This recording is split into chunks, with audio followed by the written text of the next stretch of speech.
Capítulo 5. A cada dia, eu aprendi alguma coisa sobre o planeta, a partida, a viagem.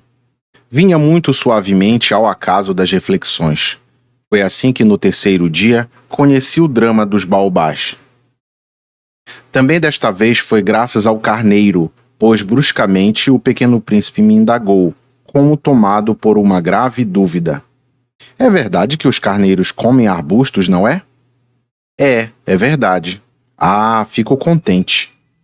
Não entendi por que era tão importante que carneiros comessem arbustos. Mas o pequeno príncipe acrescentou: então também comem baobás? Observei ao pequeno príncipe que os baobás não são arbustos e sim árvores do tamanho de uma igreja e que, mesmo que ele levasse uma manada inteira de elefantes, essa manada não conseguiria acabar com um único baobá. A ideia da manada de elefantes fez o pequeno príncipe rir. Teria de colocar um em cima do outro. Mas comentou com sabedoria: os baobás, antes de crescer, começam sendo pequenos. De fato, mas por que você quer que os seus carneiros comam os baobás pequenos? Ele me respondeu: ora, como se fosse algo evidente. E precisei de um grande esforço da inteligência para entender sozinho esse problema. Com efeito, havia no planeta do Pequeno Príncipe, como em todos os planetas, ervas boas e ervas daninhas.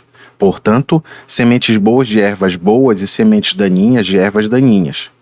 Mas as sementes são invisíveis. Dormem no secreto da terra até que a uma delas venha o capricho de despertar. Então, se estira e, de início timidamente, lança ao solo um maravilhoso brotinho inofensivo. Se for um broto de rabanete ou de roseira, pode-se deixar crescer à vontade, mas se for uma planta daninha, é preciso arrancá-la imediatamente, logo que se consiga reconhecê-la. Ora, havia sementes terríveis no planeta do Pequeno Príncipe. Eram as sementes de baobá. O solo do planeta estava infestado delas.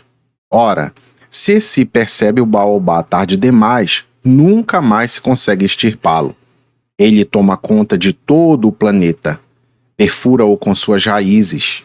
E se o planeta é demasiado pequeno e se os baobás são demasiado numerosos, acabam por estourar com ele. É uma questão de disciplina, dizia-me mais tarde o Pequeno Príncipe.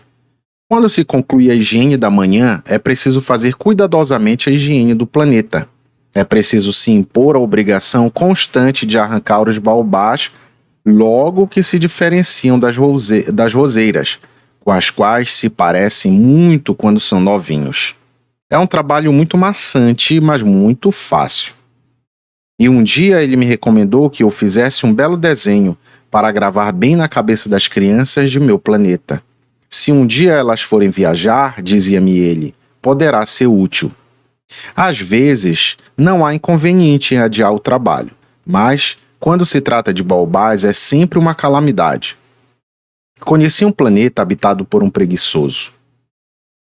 Ele tinha descuidado de 3 arbustos. E, com as indagações do Pequeno Príncipe, desenhei aquele planeta. Não gosto nada de adotar um tom de moralista, mas o perigo dos baobás é tão pouco conhecido e os riscos que correria alguém que se perdesse num asteroide são tão consideráveis que, desta vez, abro exceção a minhas reservas. E digo, crianças, prestem atenção aos baobás. Foi para alertar meus amigos de um perigo que estavam correndo fazia muito tempo sem o saber, assim como eu, que tanto me esforcei nesse desenho. A lição que eu dava valia a pena. Vocês talvez perguntem, por que não há neste livro outros desenhos tão grandiosos como o desenho dos baobás? A resposta é muito simples. Tentei, mas não consegui. Quando desenhei os baobás, era movido pelo sentimento de urgência.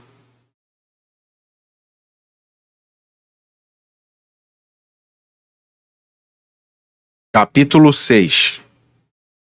Ah, Pequeno Príncipe, assim fui compreendendo aos poucos sua vidinha melancólica. Por muito tempo, você não teve outra distração a não ser a doçura do pôr do sol. Eu soube desse novo detalhe. No quarto dia de manhã, quando você me disse: "Gosto muito do pôr do sol, vamos ver um pôr do sol." Mas é preciso esperar. Esperar o quê? Esperar que o sol se ponha. De início, você fez um ar muito surpreso e depois riu de si mesmo e me disse: "Sempre penso que estou em casa." De fato, como todo mundo sabe, quando é meio-dia nos Estados Unidos, o sol está se pondo na França. Bastaria poder ir à França num minuto para assistir ao pôr do sol. Infelizmente, a França fica muito longe, mas para você, em seu planeta tão pequeno, bastava puxar a cadeira alguns passos, e você contemplava o poente toda vez que quisesse. Um dia, viu o sol se pôr 44 vezes. E um pouco mais tarde você acrescentou: "Sabe, quando a gente está triste demais, gosta muito do pôr do sol." No dia das 44 vezes, então, você estava tão triste assim? Mas o pequeno príncipe não respondeu.